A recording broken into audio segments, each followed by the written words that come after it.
Students, जैसा कि हम जानते हैं कि जो फैक्टरिंग होती है उसके अंदर हम क्या करते हैं जी, गिवन एक्सप्रेशन को उसके फंडामेंटल जो एलिमेंट्स होते हैं उसकी फॉर्म में लिखते हैं, जिससे वो एक्सप्रेशन अलजेब्रिक एक्सप्रेशन हमारे पास बन के आती है, जिन वो अलजेब्रिक एक्सप्रेशन का प्रोडक्ट होती है। ठीक है, यहाँ पे अगर आप देखें तो हमारे पास एक अगर इस टाइप की अलजेब्रिक एक्सप्रेशन आ जाए, ठीक है, जैसे मैं मिसाल यहाँ पे लिख लेता हूँ जी कि x cube plus 1/x³ minus y cube plus 3y। अगर इस तरह की अलजेब्रिक एक्सप्रेशन हो तो हम इसकी फैक्टराइजेशन किस तरह से करेंगे, इस पे हम बात करेंगे आज।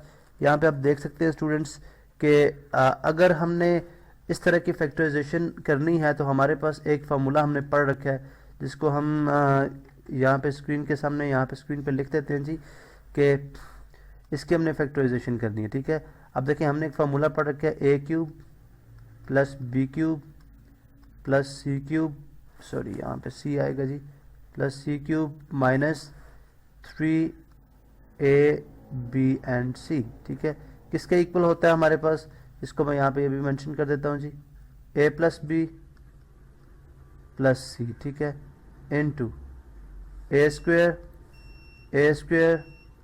Plus b square plus c square minus ab minus bc और माइनस सी। ये बेसिकली हमारे पास फार्मूला है। ठीक है, अब हम देखते हैं कि हम इसको किस तरह से स्टडी करेंगे। ठीक है, चलें जी फर्दर अब इसको स्टार्ट करते हैं, फर्दर हम इसको लेकर चलते हैं। सबसे पहले अगर आपके पास इस फॉर्म में, जब भी हमारे पास इस फॉर्म में कोई अलजेब्रिक एक्सप्रेशन गिवन होगी, ठीक है, तो उसको सबसे पहले हम उसको देखेंगे कि क्या ये अलजेब्रिक एक्सप्रेशन इस फार्मूले की शक्ल में है। अगर वो एग्जैक्टली इस फार्मूले की शक्ल में होगी तो हम उसको इस फार्मूले की जो एक्सपेंशन है उसके मुताबिक हम एक्सपेंड कर लेंगे और वही हमारी क्या हो जाएगी, फैक्टराइजेशन। ठीक है, वही हमारे फंडामेंटल अलजेब्रिक एक्सप्रेशंस होंगे जिससे मिलके वो अलजेब्रिक एक्सप्रेशन बनी होगी। ठीक है, चलें जी स्टार्ट करते हैं। किस तरह से चेक करेंगे आप, लेट्स से जैसे ये x³ है, मैं देखूंगा जी, मैं रेफर करूंगा इसको, ये a³ है हमारा, ये हमारा b³ है, ये हमारा c³ है, और इस abc के मुताबिक जो 3y है ये हमारा माइनस 3abc है। देख लेते हैं जी, सबसे पहले मैं x को लिख लेता हूँ कि x का क्यूब, यानी आ गया ये a³। ठीक है, उसके बाद नेक्स्ट है हमारे पास b³ जो कि 1/x, 1 को 1 का क्यूब लिखा जा सकता है, इसलिए मैं इसे 1/x का होल क्यूब लिख लेता हूँ। ठीक है, इसी तरह नेक्स्ट अगर हम मूव करते हैं तो यहाँ पे हम c³ की बात करें, यहाँ पे देखिए माइनस y³ है। अब अगर मैं इसको चाहूँ तो मैं इसको इस तरह लिख सकता हूँ जी, प्लस माइनस y का क्यूब। किस तरह से, उसकी रीज़न क्या है, उसकी रीज़न ये है कि माइनस y का जो क्यूब आएगा, किसी नेगेटिव नंबर की पावर ऑड हो तो हमारे पास नेगेटिव ही आती है, plus into minus again negative हो जाएगा, तो मैं इस चीज़ को इस तरह से लिख सकता हूँ। उसके बाद अब देखें, उसके बाद आप 3y को भूल जाएं, हम 3y को चेक करेंगे। हमारे पास जो a है, यहाँ पे याद रखें कि दिस इज़, यहाँ पे ये हमारे पास a है। ठीक है, चले मैं यहाँ पे लिख देता हूँ कि हमारे पास a है। ठीक है, ये हमारे पास b है और ये हमारे पास c है। अब फार्मूले के मुताबिक अगर आप देखें तो माइनस 3abc बनता है फार्मूले के नेक्स्ट। ठीक है, अब हम देखते हैं जी क्या ये माइनस 3abc हमारे पास 3y बन रहा है या नहीं। -3, a कितना है x, b कितना है 1/x, c कितना है -y।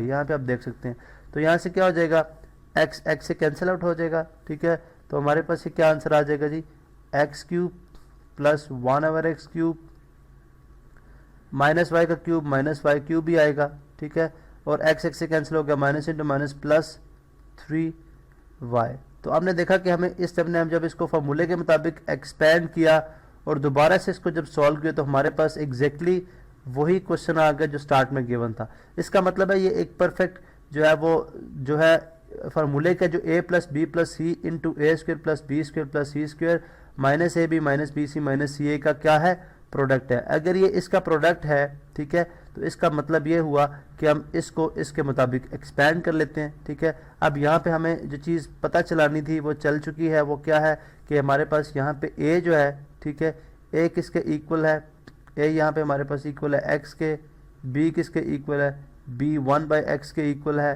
ठीक है, और c किसके इक्वल है, c माइनस वाई के इक्वल है, ठीक है।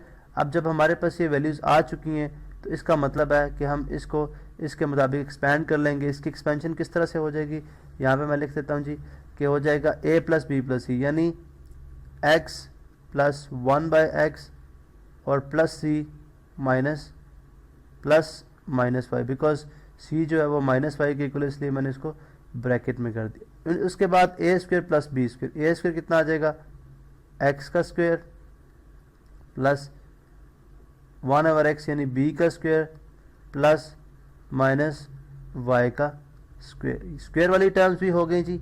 नेक्स्ट हम चलते हैं, यहाँ पे मूव करते हैं जी minus A B minus B C minus C A पे। इसको मैं डिफरेंट कलर से लिखता हूँ, चले जी। माइनस ए कितना है x ए बी और b कितना है 1/x। इसी तरह minus B C, minus B कितना है 1/x, c कितना है माइनस y, और माइनस सी कितना है माइनस y, और a कितना है x, ठीक है। अब हम इसको सॉल्व कर लेंगे। सॉल्व किस तरह से हो जाएगा जी, यहाँ पे आप देख सकते हैं इज इक्वल टू, ये बन जाएगा हमारे पास x प्लस 1/x और माइनस y, ठीक है। इसी तरह से यहाँ पे बन जाएगा x square plus 1/x square और माइनस y का स्क्वायर क्या आ जाएगा, प्लस y का स्क्वायर। और यहाँ पे अगर आप देखें तो x जो है वो 1/x से कैंसिल आउट हो जाएगा, -1 आ जाएगा। ये -1 आपने लाजमी लिखना है, अदरवाइज हमारा आंसर जो है गलत हो जाएगा, बिकॉज ये 1 टाइम कैंसिलेशन हो रही है। तो 1 × 1 1 -1, उसके बाद माइनस इंटू माइनस प्लस, जब आ जाएगा प्लस y/x, ठीक है। इस तरह minus into minus plus plus y/x। अब ये अगर आप देखें तो ये हमारे पास क्या है, ये इस गिवन अलजेब्रिक एक्सप्रेशन की क्या है, फैक्टराइजेशन। तो जब भी आपके पास इस फॉर्म में या इस तरह की यानी इस टाइप की फैक्टराइजेशन करने के लिए दी जाएगी, आप सबसे पहले चेक करेंगे कि क्या ये इस फार्मूले के मुताबिक अवेलेबल है, हमारे पास नहीं। अगर ये इस फार्मूले के मुताबिक अवेलेबल है तो हम इसको according to this given formula हम इसको एक्सपैंड कर लेंगे। तो ये थी हमारी जी फैक्टराइजेशन।